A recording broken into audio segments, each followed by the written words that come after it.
3 মাসের মধ্যে সুপ্রিম কোর্টের জন্য আলাদা সচিবালয় প্রতিষ্ঠায় হাইকোর্টের পূর্ণাঙ্গ রায়ের বিরুদ্ধে আপিল শুনানি শেষ হয়েছে। কিছুক্ষণের মধ্যে এই বিষয়ে আদেশ দেবেন আদালত।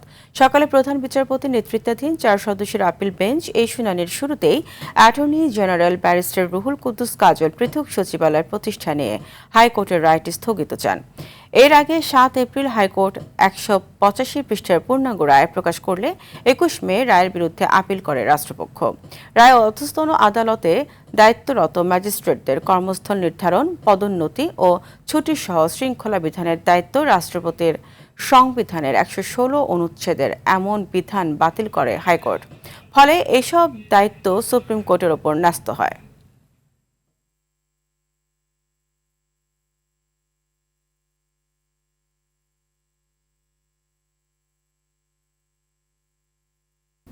দর্শক, এই মুহূর্তে হাইকোর্টে রয়েছেন সহকর্মী GM মাহমুদ, সরাসরি যুক্ত হচ্ছে তার সঙ্গে।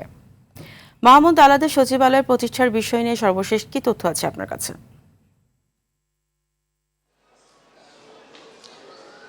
ফারিয়া, এইমাত্রই কিন্তু আপিল বিভাগ তাদের আদেশটি দিয়ে দিয়েছে, অর্থাৎ রাষ্ট্রপক্ষের আবেদনের পরিপ্রেক্ষিতে পৃথক সচিবালয়ের প্রতিষ্ঠায় হাইকোর্ট যে রায়টি দিয়েছিল সে রায়টি স্থগিত করেছে। অর্থাৎ এই যে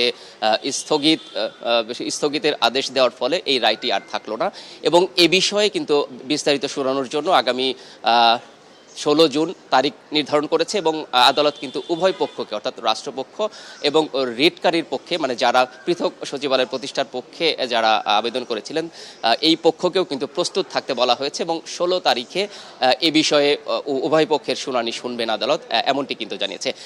এ বিষয়ে কিন্তু সকালেই শুরু হয় শুনানি। আজকে কার্যতালিকার 4 নম্বরে এই বিষয়টি ছিল এবং প্রধান বিচারপতি সহ 4 জনের নেতৃত্বে কিন্তু আজকের আপিল বেঞ্চে এ বিষয়ে শুনানি হয় এবং শুনানিতে কিন্তু রাষ্ট্রপক্ষ পৃথক সচিবালয়ের প্রতিষ্ঠার ফলে বা প্রতিষ্ঠা হলে কি ধরনের বিষয় বা সমস্যা তৈরি হবে এই বিষয়গুলো কিন্তু আদালতের কাছে উপস্থাপন করেন।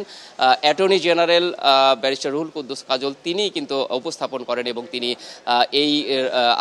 এই হাইকোর্টের রায়টি স্থগিত চান। এর পরিপ্রেক্ষিতেই কিন্তু এই আপিল বিভাগ আজকে এই আদেশটি দিল। তো আমরা জেনেছি অ্যাটর্নি জেনারেল এই বিষয়ে কথা বলছেন। আমরা পরবর্তীতে হয়তো অ্যাটর্নি জেনারেল এই বিষয়ে আরো বিস্তারিত কি বলে সেটি হয়তো জানাতে পারবো। তো আপাতত এই বিষয়ে আমার কাছে এই ছিল সর্বশেষ তথ্য। আপনাকে ধন্যবাদ।